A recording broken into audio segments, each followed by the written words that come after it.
Bismillahirrahmanirrahim. Assalamualaikum warahmatullahi wabarakatuh. Alhamdulillahi rabbil alamin. Wassalatu wassalamu ala ashrafil anbiya'i wal mursalin wa ala alihi wa sahbihi ajma'in.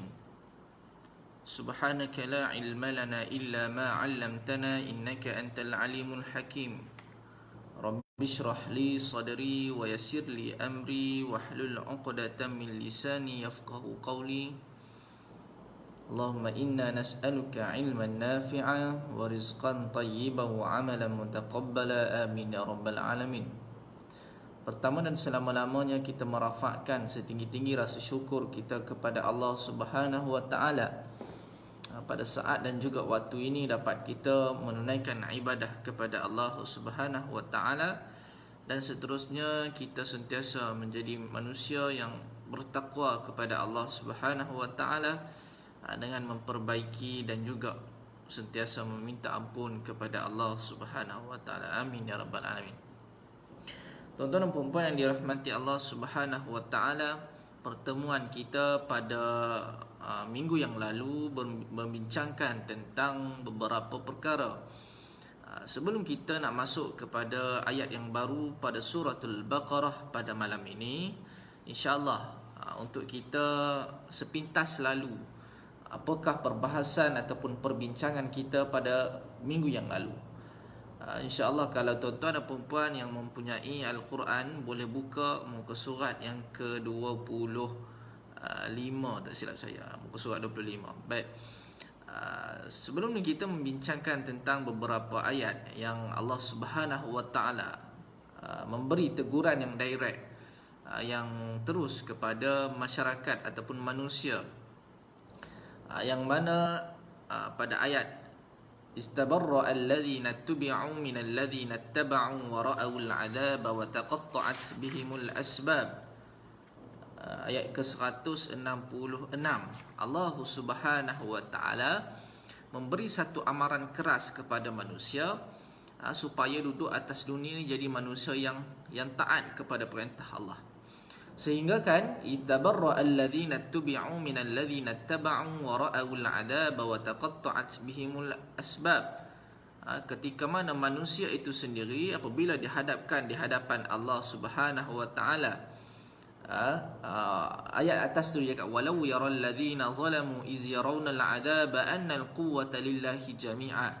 Ketika mana manusia dia melihat sendiri, seandainya Allah Subhanahu wa taala memperlihatkan kepada manusia duduk atas dunia ni, kita dah nampak awal-awal lagi macam mana azab itu Allah Subhanahu wa taala memperlihatkan azab tu macam mana. Nescaya manusia sendiri akan rasa takut. Sekarang ni manusia, Allah Subhanahu wa taala mafhumnya, Allah Subhanahu wa taala bagi tahu sekarang ni manusia dia masih lagi rasa dia ni hebat. Kerana apa? Kerana tidak diberikan hukuman yang cash. Maka dengan itulah dia rasa kurang macam kesedaran di dalam dirinya. Lalu Allah Subhanahu wa taala kata istabarra alladhina tubi'u minal ladhina ittaba'u pada ayat 166 suratul Baqarah. Allah Subhanahu wa taala cerita ketika mana seorang pemimpin dan juga beberapa pengikut dia pada hari akhirat kelak. Pemimpin ni pemimpin yang zalim. Ketika mana dia dihadapkan di hadapan Allah Subhanahu wa taala dan di belakangnya ni adalah pengikut-pengikutnya, maka wara'ul adab, dilihatkan kepada mereka azab tersebut, wa taqatta'at bihimul asbab, maka terputus habislah rasa kasih sayang di antara kepimpinan mereka. Seorang ayah dia melihat anaknya ketika waktu tersebut langsung dilupakan. Bahkan seorang ibu dia melihat anak-anaknya, tetapi waktu itu dia dah lupakan semua tu. Kasih sayang ketika itu tidak ada lagi makna, walaupun di atas dunia dia sangat-sangat sayang. Lalu waqala alladhina ittaba'u law anna lana karratan fanatabarra'a minhum kama tabarra'u minna. Ketika mana pengikut yang pada pemimpin yang zalim tadi, dia kata kalaulah aku boleh balik ke atas dunia dahulu, aku tak akan ikut dah pemimpin yang zalim macam ni. Kerana apa? fanatabarra'a minhum kama tabarra'u minna. Seperti mana kami akan melepaskan diri kami daripada mengikut pemimpin yang zalim seperti ini. Maka Allah Subhanahu wa taala menyampuk keluhan mereka tersebut yang nak balik ke dunia. Kadzalika yurihimullahu a'malahum hasaratin 'alaihim. Allah Subhanahu wa taala kata, inilah yang menyebabkan ketika waktu tersebut amalan kamu sudah pun terputus. Wa ma hum bi kharijina minan nar. Sia-sia. Kamu dengan orang yang kamu zalim dan juga kamu yang orang zalim dan bersama dengan pengikut kamu yang zalim mengikut kamu itu, wa ma hum bi kharijina minan nar. Tidak lain dan tidak bukan yang layak bagi kamu ialah api neraka. Baik.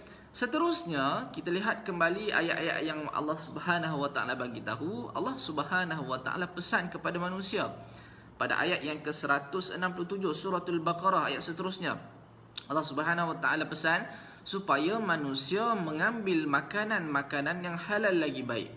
Kalau kita lihat, kenapakah antara pesanan ini adalah pesanan yang sangat penting yang disebut di dalam Al-Quran, Kulu mimma fil ardi halalan thayyibah, dan lepas ini kita nak bincang pun kita akan jumpa ayat yang lebih kurang sama. Kerana akibat daripada manusia yang tidak mengambil makanan yang halal lagi baik terlalu banyak. Kita ambil contoh yang paling terdekat ialah COVID-19 sendiri, yang mana ianya berlaku di Wuhan, yang mana tempat tersebut makan makanan eksotik, makan makanan yang tidak halal, makan makanan yang diharamkan di sisi agama Islam. Maka akibat tersebut manusia sendiri yang tanggung. Sebab itulah antara kerosakan di atas muka bumi ini berpunca daripada perbuatan manusia itu sendiri. Maka Allah Subhanahu wa taala kata jangan ikut telunjuk syaitan ni. Nah, baik, pada malam ini kita nak sambung pada muka surat yang ke-26. Allah Subhanahu wa taala membincangkan lagi muka surat tersebut tentang bagaimana kafir Quraisy sendiri, dia setelah Allah Subhanahu wa taala suruh cari makanan-makanan yang halal, Allah Subhanahu wa taala suruh dia makan makanan berpunca bersumberkan daripada makanan yang halal, dan Allah mengharamkan makanan-makanan yang tertentu. Kalau diambil kira daripada awal kehidupan, sehinggalah kita ketua, cuba kita listkan makanan halal dengan banyak tu mana lebih banyak, makanan halal dengan haram itu mana lebih banyak. Nescaya makanan halal yang lebih banyak. Yang Allah haramkan ini jugalah manusia nak cari. Baik, ayat tu kita nak baca muka surat 26 suratul Baqarah ayat 169 170. Baik.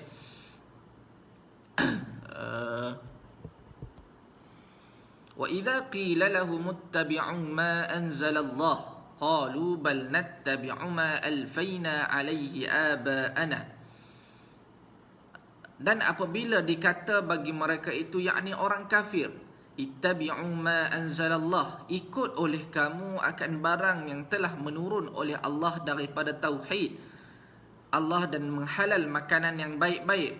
Qalu, kata mereka itu, ketika mana Allah Subhanahu wa taala kata kepada Nabi Muhammad, wahai Muhammad, bagi tahu kepada penduduk kafir Quraisy di kota Mekah tersebut, suruh Allah Subhanahu wa taala suruh Nabi Muhammad pesan kepada mereka, ittabi'u ma anzalallah, ikut betul-betul dengan apa yang Allah Subhanahu wa taala turunkan. Yakni Al-Quran telah menghalalkan beberapa perkara dan Al-Quran juga telah mengharamkan beberapa perkara. Faktor pengharaman tersebut bukan nak menindas kamu, tetapi faktor tersebut nak suruh kamu jadi manusia yang baik. Maka apabila Nabi Muhammad sallallahu alaihi wasallam jumpa dengan kaum Quraisy, dia kata, wahai Quraisy semua, makanlah kamu dengan makanan-makanan yang baik.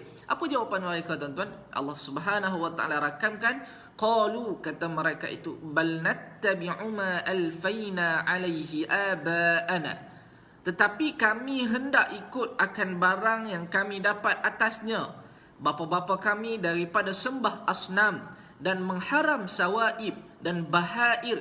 Sawaib maknanya unta betina yang dimerdekakan bagi berhala, bahair unta betina yang berair susu dimerdekakan bagi berhala tiada perah air susunya ni tuan-tuan.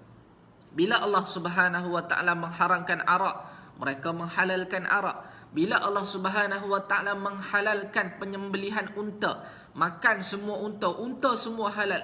Tak ada pun unta yang haram, semua yang halal kecuali unta tersebut dah menjadi bangkai. Namun apabila Nabi SAW pergi jumpa mereka, bagi tahu kepada mereka, ittabi'u ma anzalallah, kamu ikut suruhan Allah Ta'ala ini, ikut dengan sungguh-sungguh. Ambil yang apa yang Allah Subhanahu Wa Ta'ala ni pesan yang halal, makan semua yang halal, yang haram tinggal. Tetapi kata kaum Quraisy kepada Nabi Muhammad, bal nattabi'u ma alfaina alaihi aba'ana. Kami tak mau ikut. Kenapa? Kerana nenek moyang kami mengharamkan unta ini. Unta ni kami bukan semua halal, wahai Muhammad. Kami ni, unta kami kalau unta sawaib, unta betina yang dimerdekakan kerana berhala kami, yang dimerdekakan kerana berhala kami, maka haram bagi kami untuk makan. Ni tuan-tuan. Sedangkan Allah Ta'ala suruh makan semua unta. Bila unta tersebut dia telah meniatkan kepada berhala tersebut, maka jadi haram untuk dimakan. Lalu bahair, yakni unta betina yang ada susu, yang dimerdekakan untuk tokong mereka juga tuan-tuan. Ini tuan-tuan dan puan-puan yang dirahmati Allah Subhanahu Wa Taala. Mereka ni sangat-sangat bertentang dengan agama Islam. Awalau kana aba'uhum la ya'qiluna syai'an wa la yahtadun. Allah Subhanahu Wa Taala suruh Nabi Muhammad pesan kepada Quraisy bahawasanya, kamu nak ikut telunjuk datuk nenek moyang kamu, adakah dan jika ada bapa-bapa mereka itu tiada mengetahui atas suatu daripada pekerjaan agama dan tiada hidayah mereka itu kepada yang hak sekalipun hendak ikut jugakah? Allah Ta'ala balas balik selepas mereka memberikan jawapan pada ayat tersebut, ittabi'u ma anzalallah qalu bal nattabi'u ma alfaina alaihi aba'ana. Bila disuruh sembelih unta tersebut dia kata, tak boleh, kami hanya ikut apa yang nenek moyang kami sahaja yang suruh. Kalau Allah Ta'ala suruh, kami tak mau ikut. Ini jawapan mereka. Allah Ta'ala suruh Nabi Muhammad jawab kepada mereka, awalau kana aba'uhum, adakah kamu nak ikut juga datuk nenek moyang kamu, sedangkan datuk nenek moyang kamu itu pun berada di dalam kesesatan? Maka bila Allah Ta'ala suruh Nabi Muhammad jawab macam tu, maka mereka merah muka.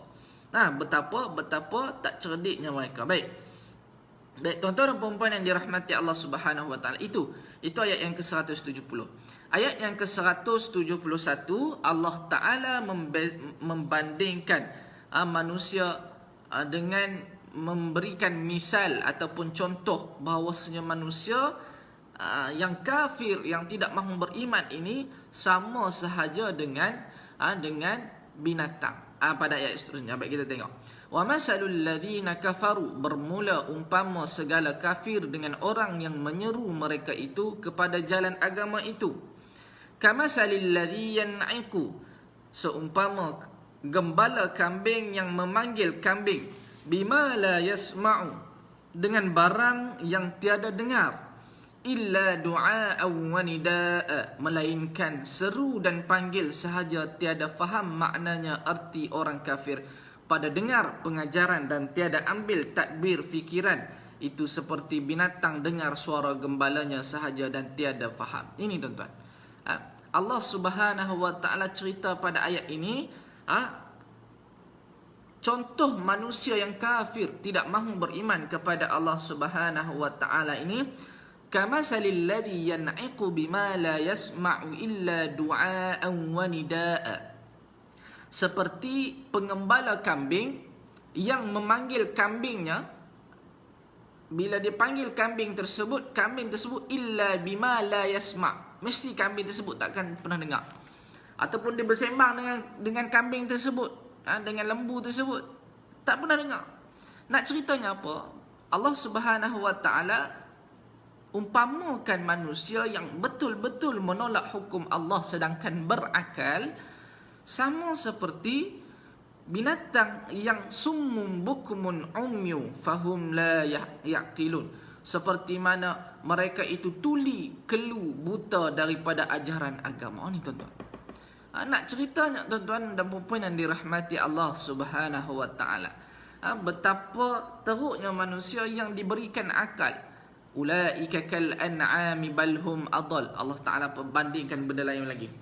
Pada ayat yang lain. Apakah Allah Taala kata apa? Manusia ni diberikan akal fikiran, diberikan otak untuk berfikir, tidak sama dengan lembu dan juga yang lain. Tetapi apabila manusia memilih untuk menjadi kufur, sama sahaja manusia tersebut ulaika kal an'ami bal hum adall. Mereka itulah seperti binatang, al-an'ami bal hum adall, ataupun lebih teruk daripada binatang. Maksudnya apa? Maksudnya manusia ini bila dia tidak menggunakan akal dengan kebijaksanaan, ada akal tetapi tidak pernah pun merasakan diri untuk mengabdikan diri kepada Allah Subhanahu wa taala. Ada akal tetapi tidak pernah langsung untuk menerima agama Islam di dalam diri mereka. Maka Allah Subhanahu wa taala sinonimkan manusia tersebut summun bukmun umyun. 3 benda. Summun yakni manusia tersebut tuli, umyun, bukmun yakni manusia tersebut kelu. Kelu ni dalam bahasa Kedah. Kelu ni dia jadi bisu. Umyun dia jadi buta. Kenapa? Bila diberikan summun yakni pendengaran telinga tetapi tidak menggunakan pendengaran untuk kebaikan, maka pendengaran tersebutlah yang menjadi kebenaran, yang menjadi pendengaran yang sia-sia, yang dikatakan pendengaran yang pekak. Pekak bermakna bukan pekak ni dia dengar orang cakap, tetapi dia pekak ini adalah secara hakikatnya dia pekak sebenarnya. Bermaksud dia mendengar, tetapi kalau bab-bab agama ni dia saja-saja tak dengar. Ini tuan-tuan dan puan-puan yang dirahmati Allah Subhanahu wa taala. Maka Allah buat perbandingan manusia yang kafir memilih jalan yang kufur sama sahaja kamasalil ladzi yan'iqu bima, seumpama gembala kambing yang memanggil kambingnya waktu petang-petang dia tengok tuan-tuan. Bima la yasma', dengan barang yang tiada dengar kambing tersebut. Kena guna rotan baru nak bergerak, betul? Kalau tuan-tuan pergi tengok kat padang tuan-tuan, orang tua-tua kampung-kampung, adakah dia pergi dengan motor kambing dia apa semua, dia tak bawa kayu apa semua? Tak ada tuan-tuan. Ini bermakna kalau dia panggil kambing dia macam dia panggil orang, itu bermakna tak jadi. Bermakna dia kena bawa rotan, dia kena rotan kambing dia buat-buat acah sikit baru nak jalan balik ke rumah. Maka Allah Ta'ala kata manusia yang kufur sama seperti seumpama gembala kambing yang memanggil kambing bima la yasma', dalam keadaan kambing tersebut tidak dengar. Kenapa? Tidak ada akal. Walhal manusia ada akal. Illa du'a'an wa nida'a, melainkan seru dan panggil sahaja, tiada faham maknanya. Arti orang kafir pada dengar pengajaran dia dengar, tetapi tidak ambil takbir pemikiran tersebut, seperti binatang dengar suara gembalanya sahaja dan tiada faham. Binatang tadi dia dengar, dia ada telinga, dia dengar tuan dia panggil, tetapi dia tak faham apakah yang tuan dia suruh. Kenapa? Tidak ada akal di situ. Berbeza dengan manusia. Summun bukmun umyun, maka manusia ini disifatkan oleh Allah Subhanahu wa taala ialah manusia yang tuli, pekak dan juga bisu. Buta satu lagi. Sampai ke tahap macam tu. Fahum la ya'qilun. Maka mereka itu tiada berakal, fikiran mereka itu akan pengajarannya. Baik, ini Allah Subhanahu wa taala cerita. Baik, ayat seterusnya 172. Ya ayyuhalladzina amanu, hai segala mereka yang beriman, kulu min tayyibati ma razaqnakum, makan oleh kamu daripada segala yang halal-halal, barang yang kami rezeki akan kamu. Washkuru lillah, dan syukur oleh kamu bagi Allah semata-mata atas barang yang halal ia bagi kamu. Ni tuan-tuan, ayat yang kita bincang juga macam tadi. Allah Subhanahu wa taala ulang balik, ya ayyuhalladzina amanu, syarat untuk menjadi orang beriman, wahai orang beriman sekalian, kulu min tayyibati ma razaqnakum, makan benda yang baik yang telah dikurniakan oleh Allah Subhanahu wa taala. Nah, kalau Allah Taala suruh haram benda khinzir apa semua, arak apa semua, jangan buat benda tu. Maka Allah Ta'ala kata nak jadi orang beriman pada ayat ini, kena makan makanan yang baik. Bila makan makanan yang baik, Nabi kata bahawasanya setiap manusia itu bila makanan yang masuk ke dalam mulutnya tersebut, dia akan terbentuklah sebuah daging. Sekiranya baiklah daging tersebut, maka baiklah rohani dan juga fizikal manusia tersebut. Tapi sekiranya makanan yang haram, maka melahirkan daging-daging dan juga perbuatan akhlak yang tidak baik di dalam diri. Namun bukanlah bermakna akhlak yang tidak baik itu lahir daripada makan makanan haram semuanya, tidak juga. Maka Allah Ta'ala kata washkuru lillah, bersyukurlah kamu kepada Allah Subhanahu wa Ta'ala, in kuntum iyyahu ta'budun. Jika ada kamu itu sembah kamu akan dia dengan sebenar-benarnya. Ini Allah Subhanahu wa Ta'ala kata apa? Bila kita makan makanan baik, itulah akan memegang hati kita untuk beribadah kepada Allah dengan benar-benar ibadah kepada Allah Subhanahu wa Ta'ala. Tuan-tuan ingat tak hadis Nabi SAW, hadis malaikat Jibril yang menyerupai manusia yang bajunya berwarna jubah putih masuk ke dalam masjid, dan rambutnya hitam, yang masuk sahaja lelaki tersebut ke dalam ruang masjid itu menyebabkan semua mata memandang kepada lelaki tersebut. Maka para sahabat pun saling bercakap, dia kata, dia ni datang daripada mana, kita tak pernah nampak.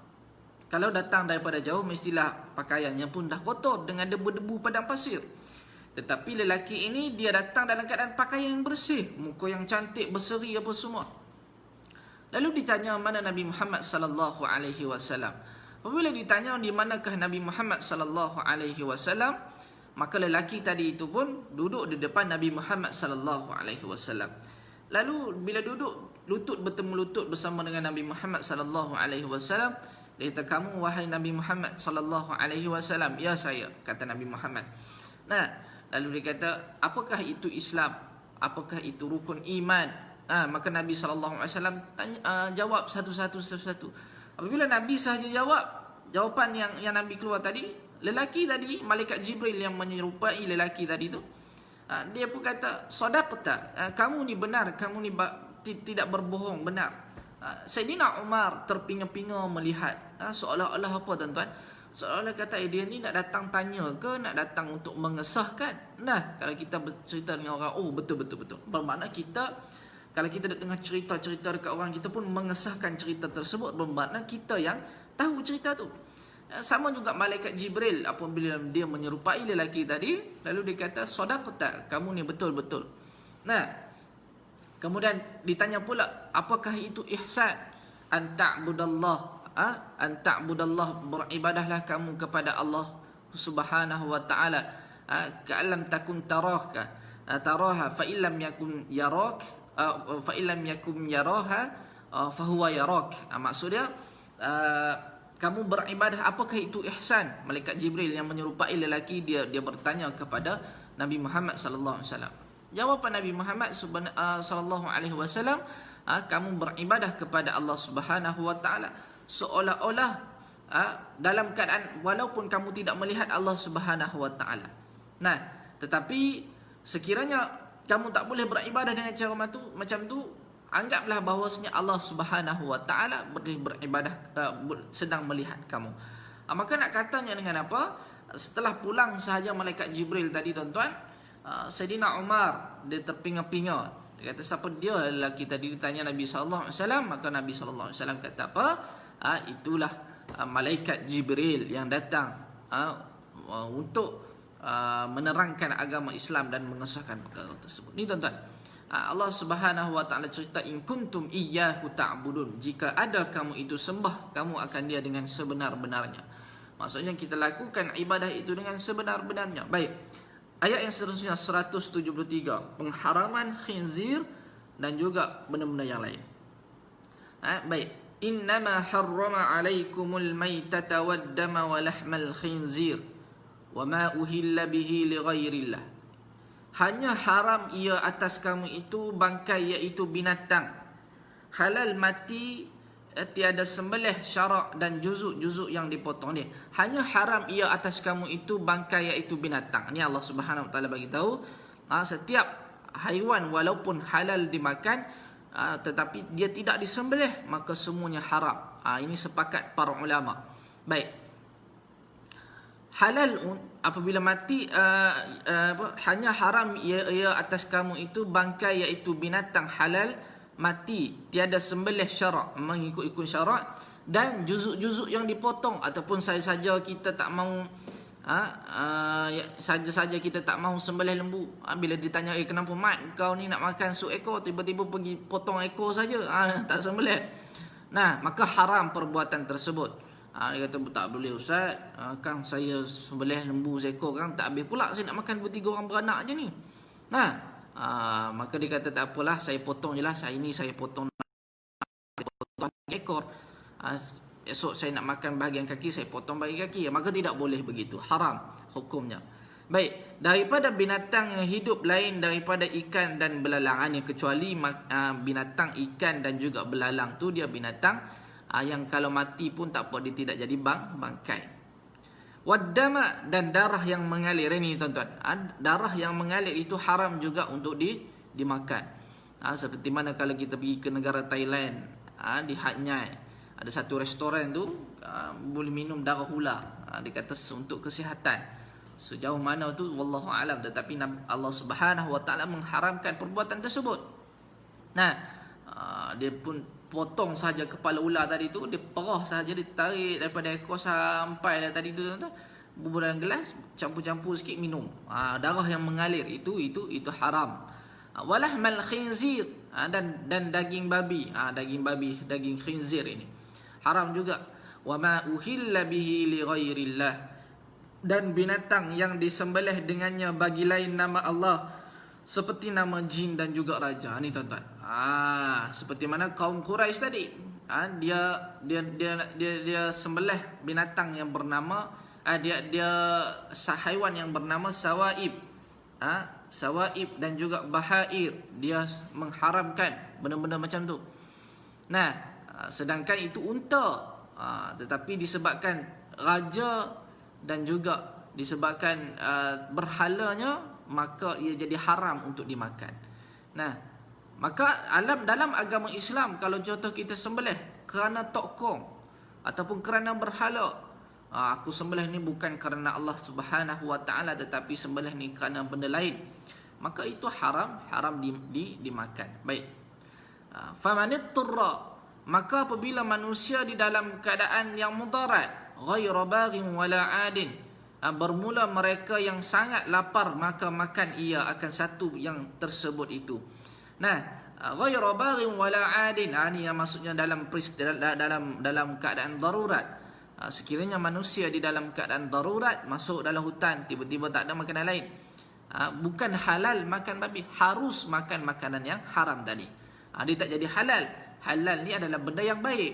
Nah, tetapi sekiranya di dalam keadaan darurat, maka binatang yang dikatakan haram tadi harus untuk dimakan.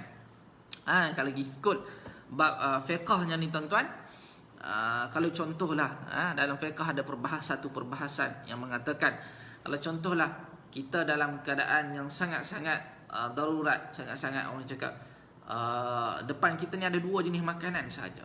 Yang pertama adalah makanan hak orang lain yang haram dimakan, yang kedua daging babi. Mana satu yang kita kena pilih? Maka kaedah perbahasan fiqh, para ulama mengatakan kita makan makanan yang hak orang lain walaupun ia haram, berbanding makan pilih daging babi.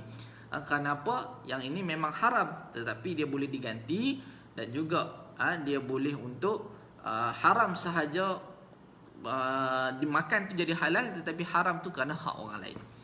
Itu lebih kurang tu. Nah, baik. Fala isma alaih, maka tiada dosa atasnya. Kenapa? Dalam keadaan darurat, maka dosanya itu diampun oleh Allah Subhanahu wa taala. Kenapa? Islam mementingkan nyawa dan juga keadaan diri dia tu. Nah, kalau katalah tak makan berminggu-minggu, yang ada itu adalah makanan yang haram dimakan, tetapi disebabkan darurat, maka Islam mengizinkan. Nah, innallaha ghafurur rahim, bahwasanya Allah Ta'ala itu Tuhan yang amat mengampuni bagi awliya, bagi awliyanya. lagi-lagi umat rahim bagi ahli taatnya.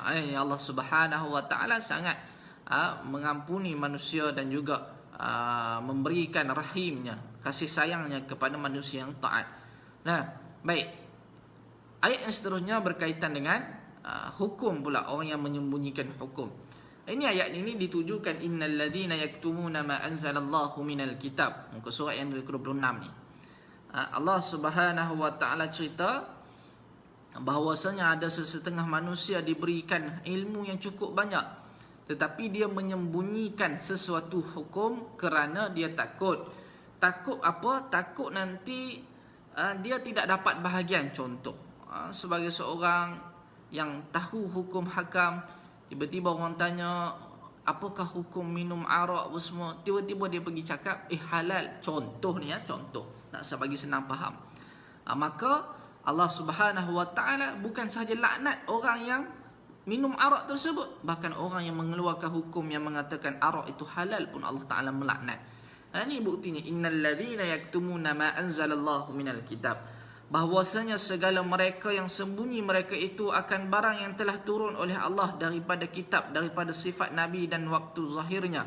Nah, ini Allah taala tujukan kepada manusia yang menyembunyikan yang dipanggil masa di zaman mereka mengamalkan kitab Injil di zaman Nabi Isa. Maka apabila mereka ahli kitab ini ditanya tentang kemunculan Nabi Muhammad sallallahu alaihi wasallam sebagai nabi yang terakhir di akhir zaman, maka dia kata tak ada tulis pun dalam Injil, sedangkan mereka dah padam ataupun mereka sembunyi. Kenapa? Mereka tak bersetuju dengan Nabi Muhammad sallallahu alaihi wasallam. Allah Ta'ala highlight golongan macam ini yang menyembunyikan keimanannya, kemunculan Nabi Muhammad SAW sangat-sangat besar dosanya. Sebab apa? Yang menukar belikkan fakta yang berada dalam kitab suci tersebut. Wa yashtaruna bihi samanan qalilan, dan membeli mereka itu dengannya akan harga yang sedikit daripada dunia. Ini tuan-tuan, sampai sanggup membeli isi dunia sehingga kan untuk menyembunyikan hukum-hukum Allah Subhanahu wa taala. Maka Allah Taala kata apa? Ulaika ma yakuluna fi butunihim illa an-nar. Bermula mereka itu tiada makan mereka itu pada dalam segala perut mereka itu melainkan api neraka, kerana bahawasanya neraka tempat kembalinya. Ni tuan-tuan, nasib manusia yang menyembunyikan kemunculan Nabi Muhammad sallallahu alaihi wasallam pada zaman dulu. Nah, kalau sekarang ni, kalau dia menyembunyikan apa yang terkandung di dalam Al-Quran, maka Allah Ta'ala kata apa? Ulaika ma yakuluna fi butunihim illa nar. Mereka ini seperti mana mereka memakan api neraka yang masuk butunihim, di dalam perutnya sendiri.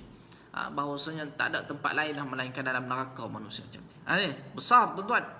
Wala yukallimuhumullahu yawmal qiyamah, dan tiada menegur akan mereka itu oleh Allah pada hari kiamat, kerana ghadab, yakni marahnya Allah Ta'ala atas mereka itu. Pada hari akhirat itulah bahkan Allah Ta'ala ni tak langsung pun nak memberikan kemaafan. Nah, tak lihat langsung, Allah Ta'ala ni sangat-sangat, dalam bahasa ni dipanggil ghadab, yakni sangat-sangat marah kepada manusia yang menyembunyikan keimanan Nabi Muhammad sallallahu alaihi wasallam. Kalau nak relate ayat ini dengan situasi kita sekarang ni, ialah manusia yang menyembunyikan apa hukum hakam di dalam Al-Quran. Nah, maka Allah Ta'ala masa hari kiamat tersebut bukan nak ampunkan dosa, nak tengok manusia tu pun tak mahu. Tak bercakap langsung. Wala yukallimuhumullah. Kenapa? Marahnya Allah Subhanahu wa Ta'ala kepada manusia tadi. Wala yuzakkihim, dan tiada suci ia akan mereka itu daripada berlumur dosa dengan diilham taubat atau Islam. Ini tak ada langsung dah. Pada waktu tersebut tak bermakna dah taubat bagi mereka, tak bermakna dah Islam bagi mereka, tidak disucikan langsung dosa mereka. Walahum azabun alim, dan bagi mereka itu azab yang sangat sakit. Kenapa? Kerana dengan perbuatan mereka itu sangat-sangatlah yang sangat-sangat jahat, menyembunyikan kemunculan Nabi sallallahu alaihi wasallam. Ulaika alladhina ishtaraw ad-dalalata bil huda, bermula mereka itu segala mereka yang tukar mereka itu akan dalalah dengan buang hidayah, ambil sesat, kufur, buang Islam. Ini tuan-tuan, mereka sendiri yang bermula, mereka tersebut mereka sendiri yang memilih untuk memilih jalan yang sesat, sedangkan jalan yang baik sudah ada. Baik, fama asbarahum 'alan nar, maka apa yang terlebih kuat sabar mereka itu atas api neraka, iaitu takjub bagi orang yang mukminin daripada mengerja satu yang mewajib neraka dengan tiada ambil hirau hendak taubat. Inilah tuan-tuan dan puan yang dirahmati Allah Subhanahu wa taala. Allah Taala cerita pesan satu persatu ni supaya kita jadi manusia yang sentiasa beringat. Setakat itu saja aku qauli hadza wa astaghfirullahal azim li wa lakum. Assalamualaikum warahmatullahi wabarakatuh.